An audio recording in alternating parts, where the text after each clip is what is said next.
Dikasih kata Angel. Jadi kita akan di sini mengajarkan prestasi dengan tujuan untuk memfasilitasi dalam memahami apa itu Alkitab sendiri. Dan kakak di sini juga dapat tugas, ini tugas UAS dan juga salah satu waktu kakak. Kakak berharap kita dapat bekerjasama dengan baik.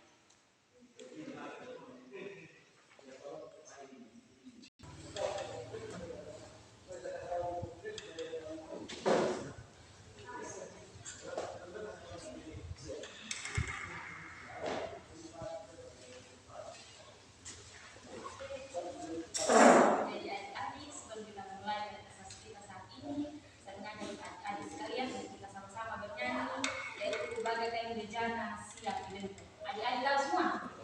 Kita sama-sama bernyanyi. 1, 2, 3. Bagaikan bencana siap dibentuk dengan hidupku kita meneguh dengan urapan kuasa Roh-Mu. Ku dibaharui sebabmu, jadikan ku alat dalam rumah-Mu. Inilah hidupku, kita meneguh, berdoa seluruh kehendakmu. Adalah sesuai dengan rencanamu. Kau seperti-Mu Yesus, disempurnakan selalu dalam genap jalanku.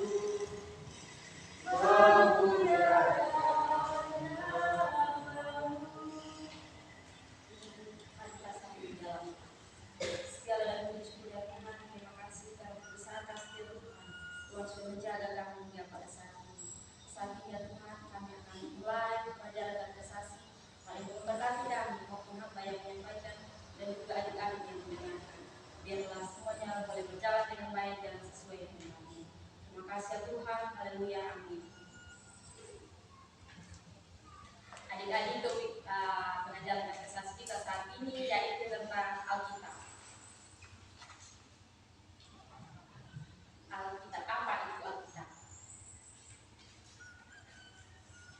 Langsung saja, ini kelompok 1, ini kelompok 2 ya.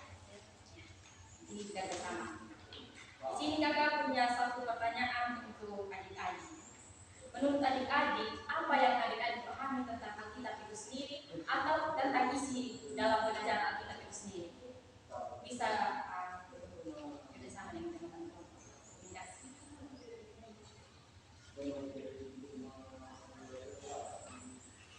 Alkitab itu sendiri yang adik pahami.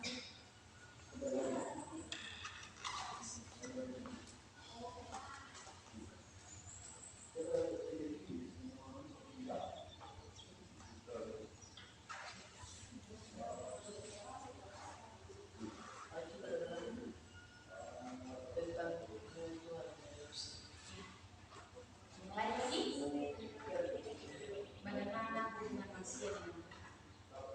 Masih ada lagi? Dari kamu sih? Apa itu Alkitab? Belum pernah nanya adik. Kalau setiap hari kita genggam terus pergi gereja, kalau kita tidak tahu itu apa yang maksud Alkitab itu.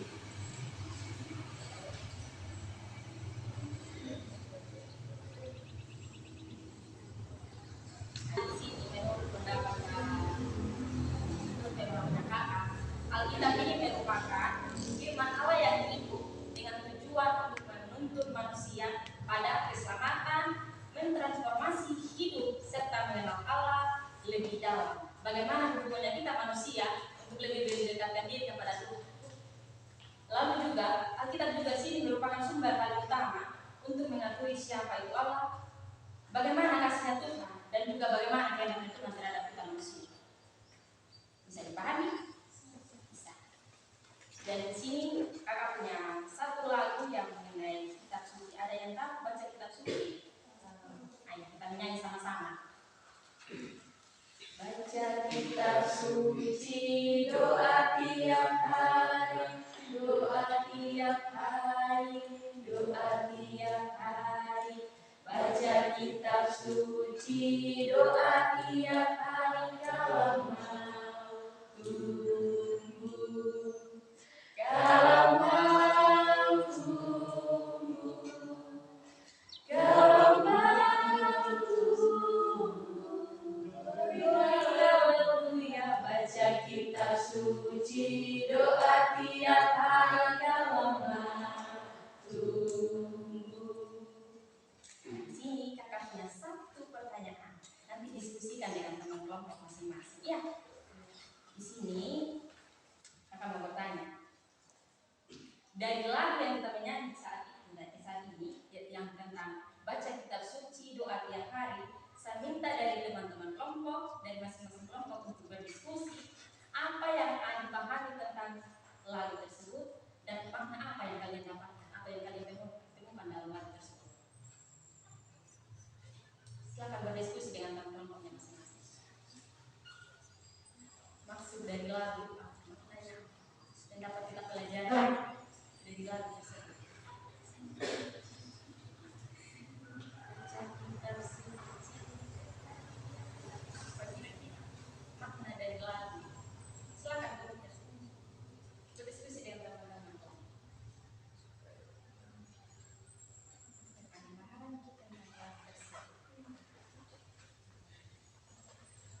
dan juga menjadi buah kehidupan dalam kehidupan kita hari ke depan. Mungkin di sini adik-adik gereja baca Alkitab. Aku tunggu saat di sekolah saja pas jam agama. Kalau ini guru agama suruh kita buka Alkitab, baca Alkitab.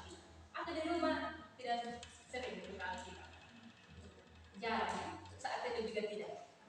Jarang.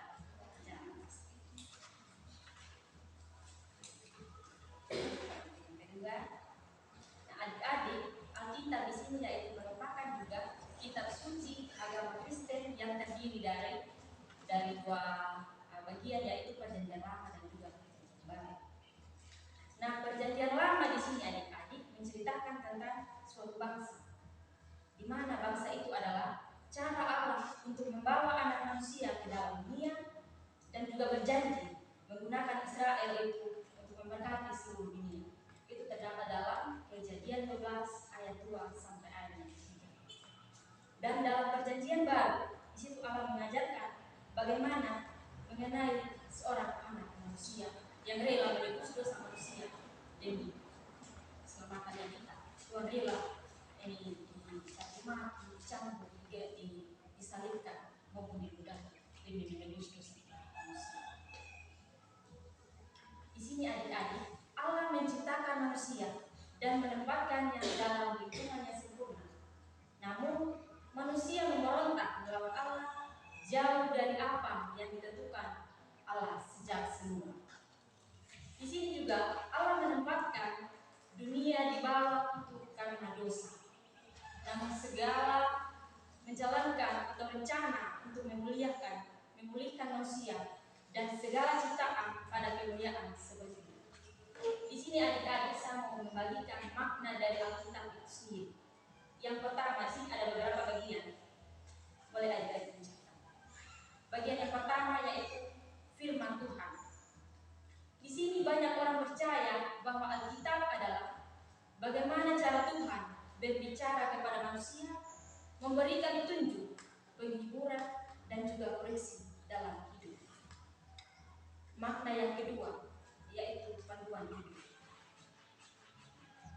Bagaimana Alkitab berisi ajakan moral, etika, dan juga prinsip hidup. Misalnya tentang kasih, pengampunan, kejujuran, dan juga keadilan. Masuk pada makna yang ketiga, yaitu kisah hubungan Tuhan dengan manusia. Dari awal sampai akhir, Alkitab menceritakan bagaimana Tuhan berinteraksi dengan manusia, mulai dari penciptaan hingga keselamatan melalui Yesus Kristus. Pada makna yang berikut, sumber pengharapan dan iman. Banyak orang membaca Alkitab untuk mendapatkan kekuatan, harapan, dan juga penghiburan dalam menghadapi setiap kesulitan yang kita hadapi. Jadi adik-adik di sini kakak bisa dapat menyimpulkan bahwa Alkitab adalah kitab suci umat Kristen yang dipercaya sebagai firman Tuhan yang berisi ajaran tentang hubungan antara Tuhan dan juga manusia. Dengan maknanya itu bukan hanya sebagai buku agama saja Alkitab ini, tetapi sebagai pedoman dalam kehidupan kita hari lepas hari yang mengajarkan kita bagaimana kasih, kebenaran, pengampunan, dan juga pengharapan dalam kehidupan kita hari lepas hari. Sampai sini adik-adik bisa memahami apa itu Alkitab? Bisa. Nah. Di sini juga kakak ada bagi masing-masing kan? Atau bisa dalam kertas bagi dengan teman-teman. Di sini kakak meminta dari adik-adik ini